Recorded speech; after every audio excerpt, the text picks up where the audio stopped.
ჩვენ ახლა განვიხილავთ ორგანზომილებიან მასივებს. რა არის ორგანზომილებიანი მასივი?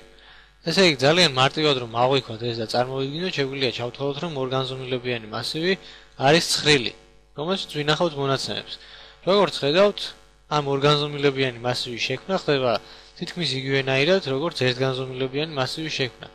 უბრალოდ ამ შემთხვევაში ჩვენ ვუმატებთ კიდევ ერთ ფრჩხილების წყვილს და მათ შორის ვწერთ რიცხვს, რომელიც აღნიშნავს სვეტების რაოდენობას. მოდი ახლა დავწეროთ პატარა მაგალითი.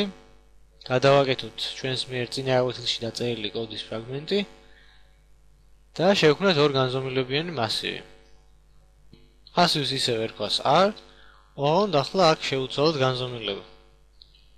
მოდი ამ მასივში გქონდეს ჩვენ 5 სტრიქონი და 10 სვეტი. და ეს მასივი შევავსოთ უბრალოდ შემთხვევით აღებული რიცხვებით. დავწეროთ ახლა აი აქ ერთმანეთში ჩადგმული ციკლები, სადაც ესე იგი პირველი ეს პარამეტრი, I პარამეტრი იქნება განსაზღვრული სტრიქონებისთვის და ასევე მეორე ციკლი ამის შიგნით, სადაც გამოვიყენებთ J პარამეტრს და ეს იქნება განკუთვნილი უკვე სვეტებისთვის.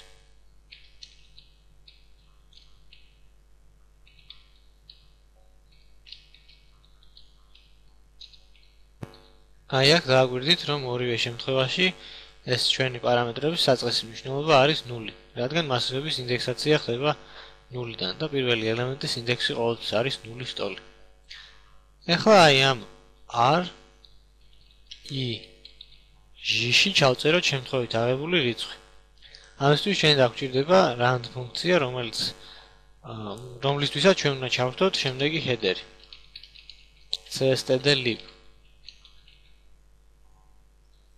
და აი ამ I-ს, R-I-ს, რაც ნიშნავს იმას, რომ იური სტრიქონის ჟიურ ელემენტს ჩვენ ვანიჭებთ შემთხვევით აღებულ მნიშვნელობას. rand და მოდი ეს მნიშვნელობები, რასაც შემთხვევით ავიღებთ, იყოს მოქცეული 1-დან 10-ის ჩათვლით. ამიტომ დავწეროთ ესეთი რამ.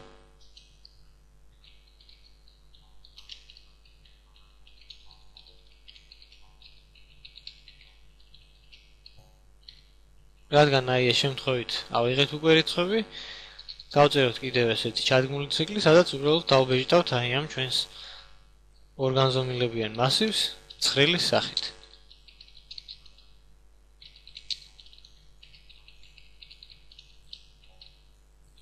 აქ ესე იგი ყოველი შიდა ციკლში დავბეჭდოთ აი ამ R, I, ჟიურის მნიშვნელობა და შემდეგ დავწეროთ სარიელი ხაზი და როდესაც დავბეჭდავთ აი მიმდინარე სტრიქონში ყველა ელემენტს, დავბეჭდოთ კიდევ ერთი სიმბოლო n, რითაც შემდეგ ხაზზე გადავიტანთ და შემდეგი სტრიქონი დაიწყება უკვე ახალი ხაზიდან. მოდი ახლა დავაკომპილიროთ და ვნახოთ როგორ იმუშავებს.